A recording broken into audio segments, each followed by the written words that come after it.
জন্য উপহার স্বরূপ আনছি। হ্যাঁ, আপনারা আশা করি গ্রহণ করবেন আর আমাদের জন্য সবাই দোয়া করবেন। আর আপনাদের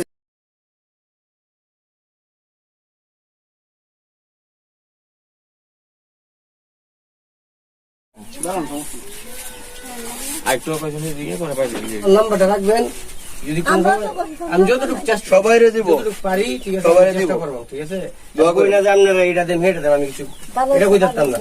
ঠিক আছে, কিন্তু যতটুকু আমার সমর্থ গুলা যদি আপনারা কোনো সময় ঠিক আছে আমাকে জানাইবেন, আমি আপনাদের জন্য যতটুকু পারি আমার নিজের তরফ থেকে আমি চেষ্টা করবো। আমার খাদ্য মুরগি মাছ অনেক কিছু দিছে, তেল চিনি সব কিনে দিছে, তারা একটু ধন্যবাদ জানাই। এই মহিলাটাও অনেকদিন যাবৎ কষ্ট করতেছে, তো সাহস আইসা এই খাদ্য সামগ্রী দেয়া গেছে আমাদের এলাকার পক্ষ থেকে। সাহসী অসংখ্য ধন্যবাদ।